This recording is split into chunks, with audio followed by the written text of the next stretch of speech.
দেখছে AGT Live 24/7। This is AGT Live 24/7.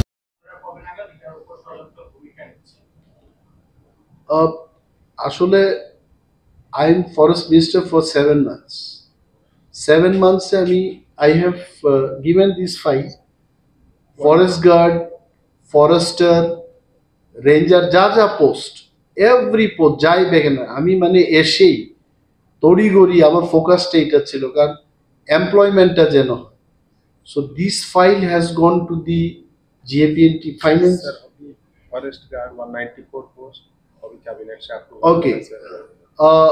Forest guard এবং ফরেস্টের যে বিষয়টা ক্যাবিনেটে এটা ফাইন্যান্সের হয়ে গেছে কিন্তু ক্যাবিনেট অ্যাপ্রুভালটা লাগবে। So we are trying maybe in the next cabinet যখন এটা উঠে মাননীয় সমস্ত মন্ত্রীরা এটা মানবে, রিক্রুটমেন্ট না করার কি ব্যাপার আছে, এটা যখন ক্যাবিনেটে পাস হবে রিক্রুটমেন্ট হবে।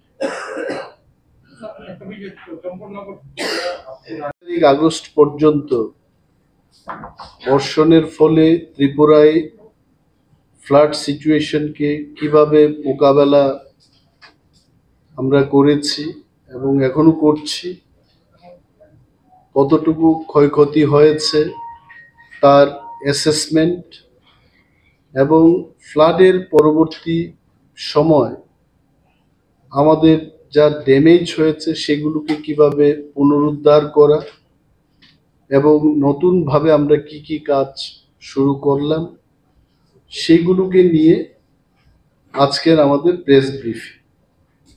আপনারা জানেন এটা স্টেট পোর্টালের মধ্যেও আছে, যেই ফ্লাডের ফলে ল্যান্ডস্লাইডের ফলে ত্রিপুরায় 32 জন মারা গেছেন এবং প্রায় 38,000 ফ্যামিলিজ তারা ডিসপ্লেসড হয়েছেন। প্রায় 1.5 লক্ষাধিক মানুষ এই ফ্লাডের কারণে ডাইরেক্টলি এফেক্টেড হয়েছেন এবং আমাদের ফরেস্ট দপ্তরও বন দপ্তরে আমরা অনেকগুলো আমাদের ক্ষতি হয়েছে, বিশেষভাবে ফরেস্ট ইনফ্রাস্ট্রাকচার যেগুলোর কয়েকটি বিষয়টা আমি উল্লেখ করব। চেক ড্যাম, গত 15 বছর ধরে যে চেক ড্যামগুলো ছিল ত্রিপুরায়, অনেকগুলো চেক ড্যাম যাহাই আছে ত্রিপুরাতে, ফিশারি ছিল তার মধ্যে প্রায় 450 থেকে 470টা check dam totally washed out. এটা একেবারেই শেষ হয়ে গেছে, এটাকে আর রিপেয়ারিংও করা যাবে না। আমাদের সেন্ট্রাল নার্সারিজ, হাইটেক নার্সারিজ অনেক ক্ষতি হয়েছে, সিডলিং স্যাম্পলিং সেখানে ছিল, ব্যাপক ক্ষতি এবং এটাকে নিয়ে আমরা কাজ শুরু করে দিয়েছি। আমাদের অনেকগুলো প্ল্যান্টেশন আছে, শাল, সেগুন, রাবার ইত্যাদি প্ল্যান্টেশন ব্যাপকভাবে ক্ষতি হয়েছে। রেঞ্জ অফিস, স্টাফ কোয়ার্টার্স, বিশেষ করে ভোকেশনাল ট্রেনিং সেন্টার্স, আমাদের এক্সটার্নাল এইডেড প্রজেক্টে জেএফএমসি এবং সেলফ হেল্প গ্রুপের এদের ট্রেনিং দেওয়ার জন্য প্রতিটি জেএফএমসি এলাকায় একটি করে আমাদের ভোকেশনাল ট্রেনিং সেন্টার রয়েছে, এগুলোর ব্যাপক ক্ষতি হয়েছে। অ্যাগ্রো ফরেস্ট্রি লাইভলিহুড প্রজেক্টের আওতাধীন অ্যাগ্রো ফরেস্ট্রি প্রকল্পের অনেকগুলো ক্রপস এটা শেষ হয়ে গেছে, তার মধ্যে ফিশারিও আছে। আমাদের ফরেস্ট এলাকায় অভয়ারণ্য বা প্রোটেক্টেড ফরেস্ট এরিয়াতে যেগুলো বাউন্ডারি ছিল, ফেন্সিং ছিল, এগুলোরও অনেক ক্ষতি হয়েছে। এনডিআরএফ তার একটা ফর্মুলা রয়েছে যে ত্রিপুরায় যা ক্ষতি হয়েছে তাদের নর্মসের উপর ভিত্তি করে কি ক্ষতির পরিমাণ, ফরেস্ট দপ্তরের যা ক্ষতি হয়েছে তাদের নর্মস ফলো করে 7-8 কোটি টাকা খরচ হয়েছে, লস হয়েছে আমাদের। কিন্তু ফরেস্ট ডিপার্টমেন্টের আমাদের নিজস্ব যে অ্যাসেসমেন্ট, এই অ্যাসেসমেন্টে এই ক্ষতির পরিমাণ প্রায় 15 থেকে 20 কোটি টাকা। আমি আমাদের আধিকারিকদের জিজ্ঞেস করলাম, PCCF NHOF Mr. R.K. Samal is here, PCCF Sri Praveen Agarwal ji is also here. ওনাদের সাথে আমি কথাবার্তায় যা বুঝলাম, এখনো অনেক জায়গা আছে যেখানে অ্যাসেসমেন্ট করার জন্য যে সেখানে যাবে, এই রাস্তাগুলো খারাপ হয়ে গেছে। So if we take into consideration to that fact, যে যে জায়গাগুলোতে আমরা যেতে পারিনি, আই থিঙ্ক ক্ষতির পরিমাণ 30-40 কোটি টাকায় পৌঁছাবে। It is a fact. এবং আমরা সেই সমস্ত জায়গায় কানেক্টিভিটি কি করে করা যায় তার চেষ্টা করছি। ব্যাপার ভেরি ক্লিয়ার যে agro forestry through forest department যে যে জায়গা ক্ষতিঙ্কা আরো চंगरे नहीं সে এগ্রিকালচার ডিপার্টমেন্ট রাখা, এগ্রিকালচার ডিপার্টমেন্ট নিবিসিতি ক্ষতিঙ্কা এগ্রিকালচার দপ্তর। তবে যেখানে যেখানে ফরেস্ট ডিপার্টমেন্ট নিবিসিতি এগ্রো ফরেস্ট্রি ক্ষতিঙ্কা, forest department will definitely help or no help. এই ধরনের কোনো ঘটনা নেই।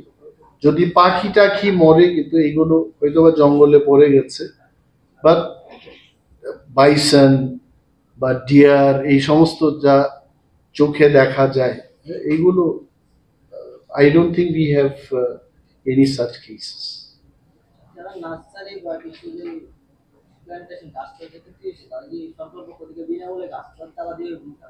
নো, অ্যাকচুয়ালি আমাদের যা নার্সারি, নিজস্ব যে নার্সারি ফরেস্ট ডিপার্টমেন্টে, হাইটেক নার্সারি এবং সেন্টার, ওইখানেই ক্ষতিটা হয়েছে।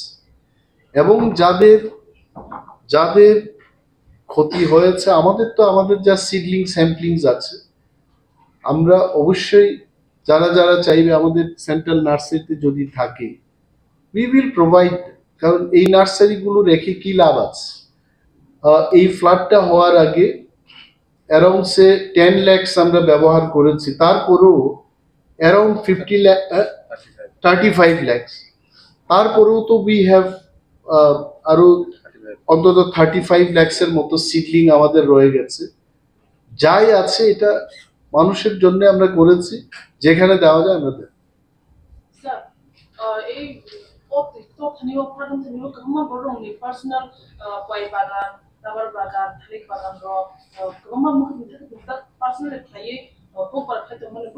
নমস্কার, আজকে ফরেস্ট দপ্তরের পক্ষ থেকে আমাদের জেএফএমসি এলাকায় একটি করে আমাদের ভোকেশনাল ট্রেনিং সেন্টার রয়েছে। সময় আমাদের যা ড্যামেজ হয়েছে সেগুলোকে কিভাবে পুনরুদ্ধার,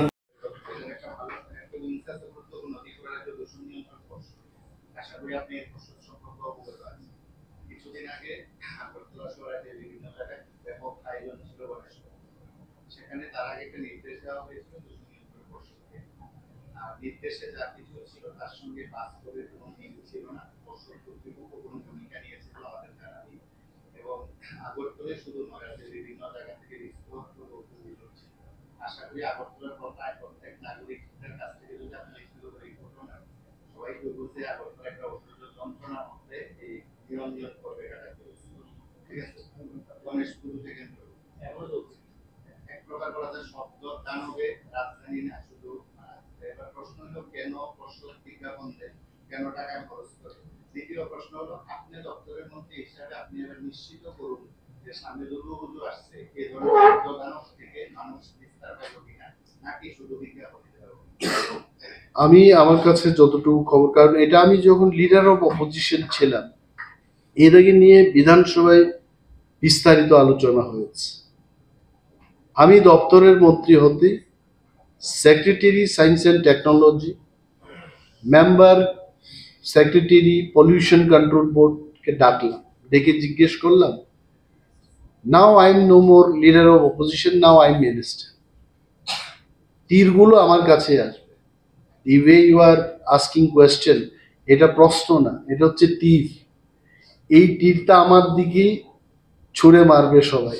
আই নো দ্যাট। তো আমি বললাম এটার বিরুদ্ধে ব্যবস্থা হতে হবে। আমার কাছে যা খবর, অলরেডি সেক্রেটারি পর্যায়ে এটা মিটিং হয়েছে। পলিউশন কন্ট্রোল ডিপার্টমেন্ট এটা যদি বেশি বাড়াবাড়ি করতে গিয়ে যদি একা চলে যায়, একার কাজ না এটা। কারণ এখানে পুলিশ দপ্তর থাকতে হবে, অ্যাডমিনিস্ট্রেশন থাকতে হবে, ডিএম থাকতে হবে, ম্যাজিস্ট্রেট পাওয়ার থাকতে হবে। কারণ পলিউশন কন্ট্রোল বোর্ড মানুষকে অনুরোধ করতে পারে এবং নিয়মাবলী সম্পর্কে সচেতন করতে পারে, কিন্তু যখন ইমপ্লিমেন্টেশনটা করবে পুলিশের দরকার পড়বে, ম্যাজিস্ট্রেটের দরকার পড়বে। তো ডিএম, পুলিশ এবং পলিউশন কন্ট্রোল পর্ষদ মিটিং করেছে।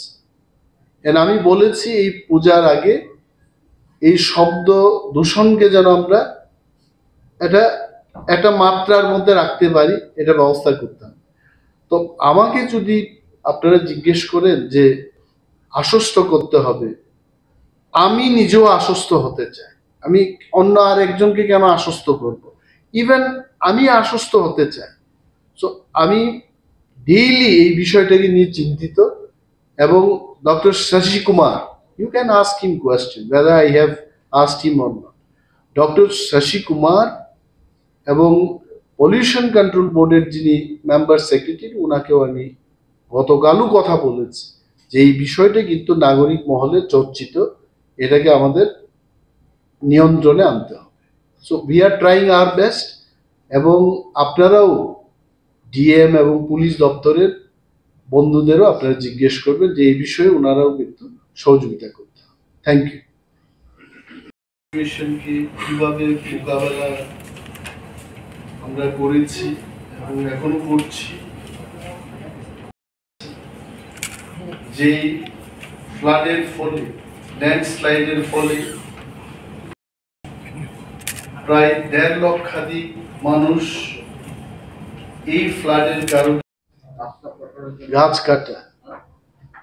আমি অ্যাসেম্বলিতেও বলেছি যে আমরা গাছ কাটতে চাই না। ফরেস্ট ডিপার্টমেন্ট অলওয়েজ গাছ লাগাতে চায়, গাছকে বাঁচাতে চায়, এবং আমাদের ফরেস্ট প্রোটেকশন ইউনিটও আছে। কিন্তু মানে ব্যালেন্সড একটা ডেভেলপমেন্ট করতে গেলে এটা পিডাব্লিউডি থেকে, মর্থ থেকে, ministry of road transport and highways থেকে আমাদের রাজ্যে হাইওয়েজ হবে ডেভেলপমেন্টের জন্য, সেখানে এই রিকুইজিশনটা আসছে। তো ফরেস্ট ডিপার্টমেন্ট না চাইলেও ব্যালেন্সড একটা ডেভেলপমেন্টের জন্য এটা দিতে হচ্ছে। হয় হাইওয়ে আমাদের নিতে হবে, না হয় গাছ না কেটে গাছকে রাখতে হবে। তো गवर्नमेंट যা সিদ্ধান্ত দিয়েছে যে গাছ কাটা হোক, হাইওয়েটা হোক, कुछ पाने के लिए कुछ खोना पड़ता है। क्या पा रहा है? हाईवेज। क्या खो रहा है? अच्छा ट्रीज। তো এটা কিন্তু বেদনাদায়ক। আমরা চাই না, আমরা ফরেস্ট ডিপার্টমেন্টের কেউই চাইবে না যে গাছ কাটা। Thank you. আমাদের অনেকগুলো প্ল্যান্টেশন আছে। Sighting of some animal like tiger in North Tripura. Is any update on that? What actually it was? There's also at least 3 of the animals were seen in North Tripura. You are telling that the tigers were visible there? Something like tiger. No. It was somewhere it was a report, but no such No, confirmation. I There can. was a video recording and there was a live of that. No, I can tell. When we visited Jampui Hills, the locals, they told us that the footprints of the tigers were visible. And thereafter, I personally, he was there, R.K. Samalji was there. At that time, our PCCF and HOF was Dr. Avinash Kanfareji. We told our beat officers, range officers, if such animals are present in the jungle, we should be spotting them.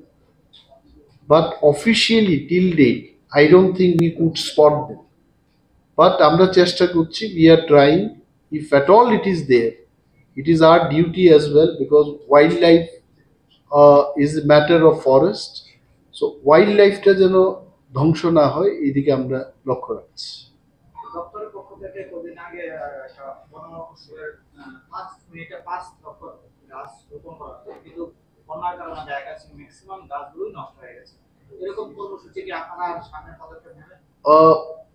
It is a very good question. আজকেই ইয়েতে খোয়াই মহকুমায় খোয়াই জেলার উদ্যোগে এক পেড় মা কে নাম অর্থাৎ মায়ের নামে একটি গাছ অলরেডি আমরা শুরু করে দিয়েছি এবং সমস্ত আরবান এরিয়াতে পৌরসভা বা নগর পঞ্চায়েত এলাকায় আমরা আমাদের আরবান ফরেস্ট্রির দায়িত্বে যারা আছেন আধিকারিকদের নির্দেশ দিয়েছি যে আরবান এরিয়াগুলোতেও রিভার সাইডে প্লান্টেশন করতে হবে। As we said, the 35 lakhs seedling আমাদের কাছে এখনো প্রস্তুত, we can give, এবং বন দপ্তরের পক্ষ থেকে যেখানেই সম্ভব আমরা এই রিপেয়ারটা এই ড্যামেজটাকে রিপেয়ার করার উদ্যোগ আমরা গ্রহণ করছি এবং অলরেডি শুরু করে দিয়েছে। So today's Bamboo Day also, World Bamboo Day also. So what is the plan of this expediting this bamboo? Because there are bamboo mission also, and you said about river side plantation. Because rubber is one of the hurdle, as you said. Already you have found that when there was landslide, rubber was one of the factors. That is bamboo can be a substitute. Yeah, actually, after the assembly session, there was a question from one of the honorable MLAs in the assembly that what exactly we are doing for climate change and all this. In reply to that question, I told in the house also that bamboo is much more useful to protect the environment, to keep the biodiversity, to maintain the biodiversity, and it produces lot of oxygen. More than a tree, bamboo is one plant, which is very useful to maintain the weather, climate, and to protect our biodiversity. So now I think our focus will go towards bamboo also. There are certain problems, like we want to do plantation through forest department, but because of non-identification of the land by the ROFR patta holders, wherever forest department people go, the ROFR patta holders, they are telling that this is my land. So I think time has come. We are working on that also. Revenue department, forest department, and tribal welfare department. Tribal welfare being the nodal department, they have to take more initiative. I have requested Honorable Minister also. At the secretary level, I had one round of meeting with revenue and tribal welfare department. It's high time for us to identify the land, and once that happens, it will be easier for the forest department to bring up this plantation, bamboo plantation.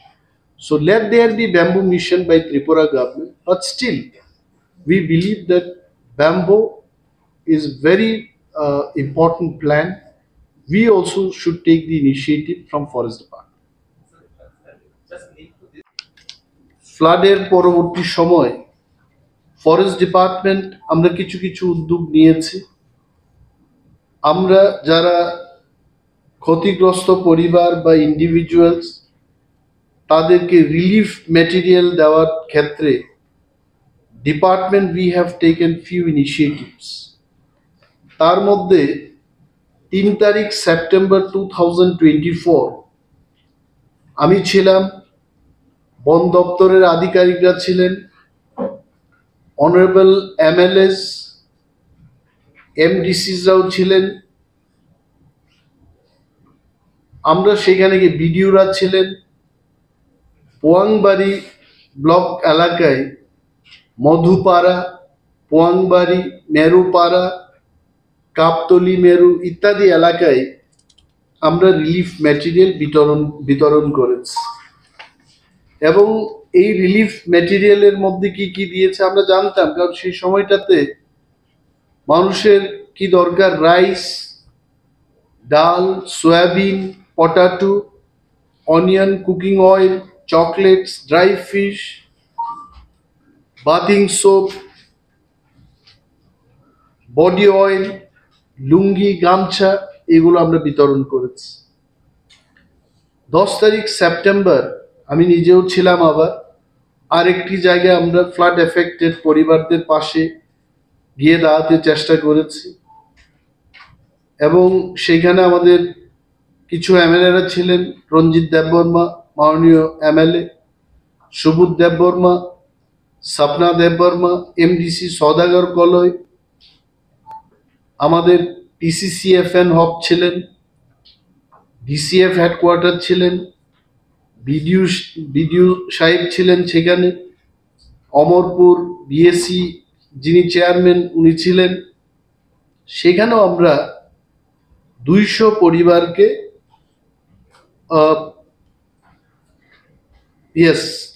Around 200 ফ্যামিলিজের কাছে আমরা সেখানে relief material দিয়েছি। এবং এই relief ম্যাটেরিয়ালের মধ্যে কি কি ছিল? 25 KG of rice, 1 litre edible oil.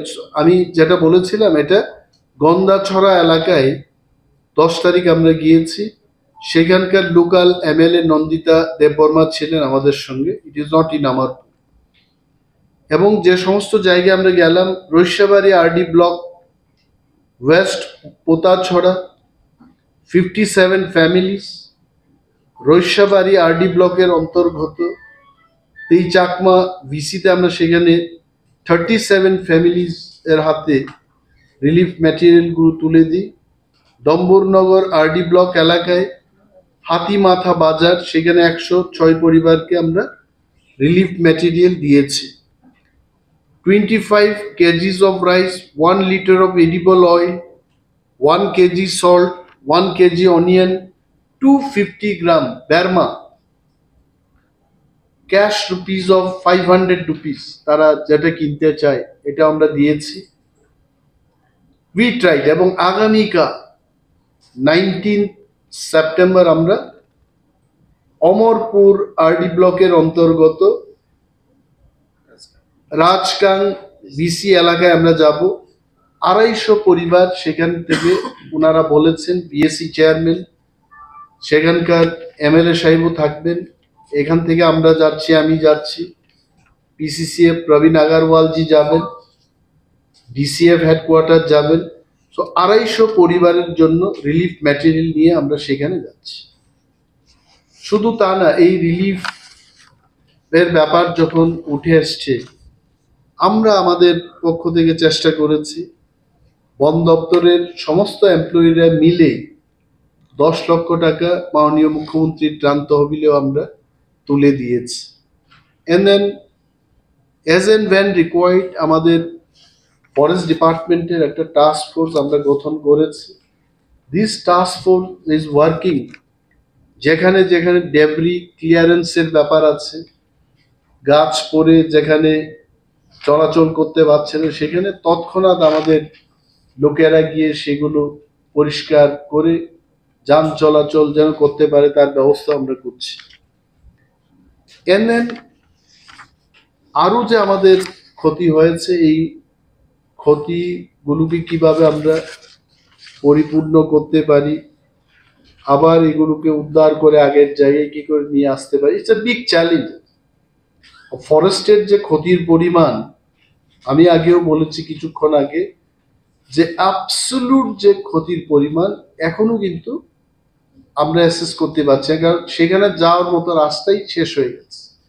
বিশেষ করে যেখানে রাবার গাছ লাগানো হয়েছে, it has been proved, I think this time we have seen that rubber গাছটা মাটি ধরে রাখার তার এই ক্ষমতা নেই। বিশেষভাবে যেখানে ধসটা নেমেছে, অনেক ক্ষেত্রে আমরা দেখেছি মোস্টলি রাবার প্লান্টেশন এলাকায় মাটি একেবারেই ধস নেমে শেষ হয়ে গেছে। So this is the official statement from forest department, যে আমাদের যা ক্ষতি হয়েছে এই পরিমাণটাও বললাম, এবং আমরা এটাকে কিভাবে আবার আগের জায়গায় আনতে পারি সেই চেষ্টা আমাদের চলছে।